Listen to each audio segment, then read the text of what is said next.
김건희 여사의 평소 행실로 봐서 이제 기사가 쏟아지기 시작하면 또 이걸 또 어떻게 어디에 한 군데만 터지면 계속 나올 수 있을 것도 같은. 그러니까 카드도 하나가 빵꾸가 나야 메우기가 좀 쉽지 않습니까? 그래도 여러 개가 펑크가 나면 매우 곤란한 상황이 발생하죠.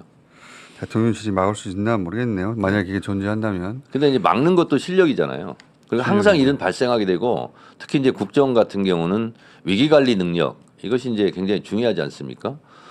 근데 그런 게 없어 보여요. 위기 관련 능력이 없는 건 분명합니다. 네. 의대 정원 문제 처리하는 거 봐도. 근데 문제는 이게 위기인지를 모르는 것 같아요. 그게 더 큰 위기 같아.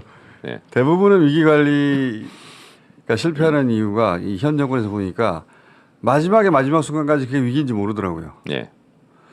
그렇습니다. 자, 그리고 최상병 특검은 야5당이 공동으로 발의한 것 중심으로 통과를 이제 시키려고 하고 있습니다. 자, 제3자 특검.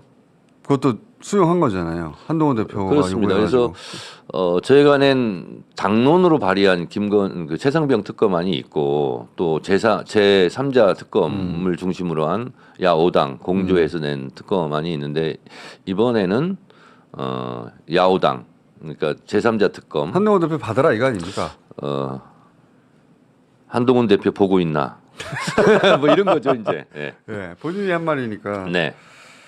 근데 자. 한동훈 대표 생각하면 요즘은 좀 안쓰럽다는 생각이 들더라고요.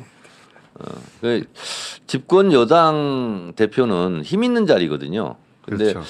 제가 기억하고 있는 집권 여당 대표로서는 최약체인 것 같습니다. 그건 분명한 것 같아요. 네. 무슨 말을 하면 씨알머리가 먹히지가 않아요. 원내대표가 네. 대표가 말했는데 원내대표가 바로 그 자리에서 쳐버리고. 그런데 어젠가요? 뭐 또 대통령 뭐 밥 먹는 자리에 또 못 껴가지고. 만찬. 야, 그런 경우는 처음 참 봤어요. 진짜 보다 윤석열 대통령이 이런 국회 처음 본다 이런 식으로 얘기하던 것 같은데 이런 정권 처음 봅니다. 네. 술 마시는데 굳이 뺍니까 또 굳이. 그리고 그걸 바로 다음날 알리고. 우리나라 국민들이 술을 좋아하지 않습니까? 그런데 스트레스를 술 먹으면서 다 해소한다. 그래서 다이나믹이 있다.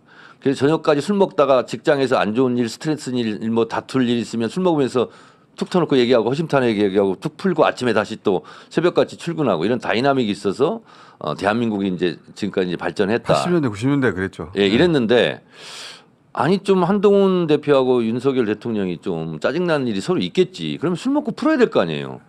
근데 술을 왜 먹는 거야 도대체. 그럴 때 불러가지고 같이 술 먹고 우리 잘 해보자 이렇게 이제 푸는 건데 그것도 이제 안 한다는 것은 헤어질 결심을 하지 않았나 이런 생각이 듭니다. 그런 얘기도 있긴 있더라고요. 여의도에 헤어진 결심을 해서 네.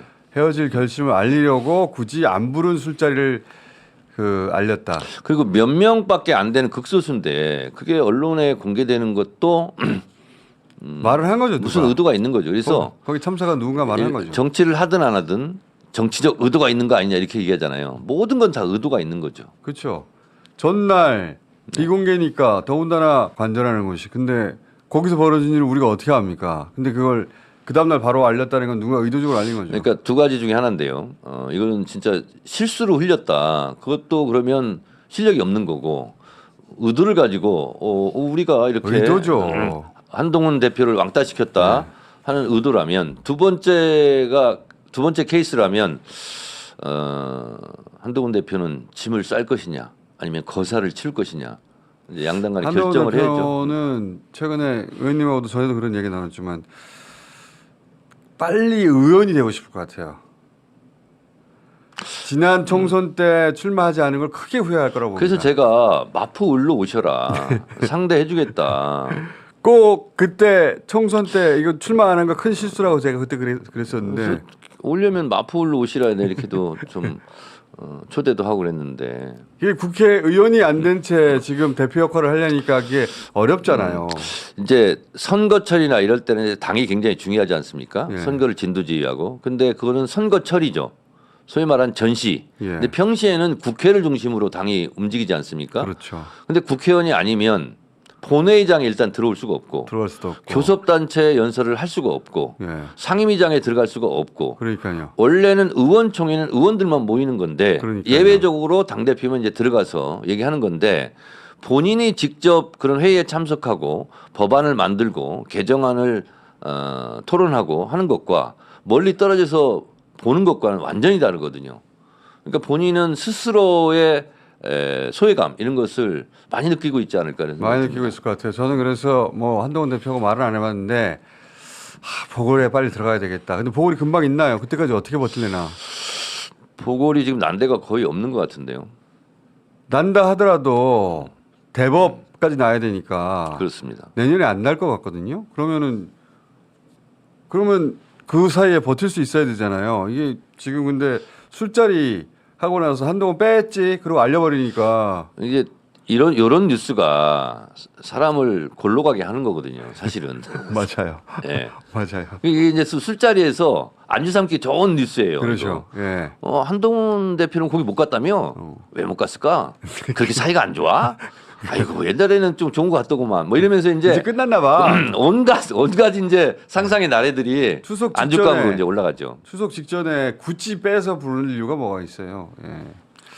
참 베리 스트레인지한 정권입니다. 그러니까 굳이 이렇게 하고 나서 또 그걸 알리고 네. 야. 어른들이 왜 그래요? 조장하기도 하고 초딩들도 아니고. 사이좋게 지내야지. 네.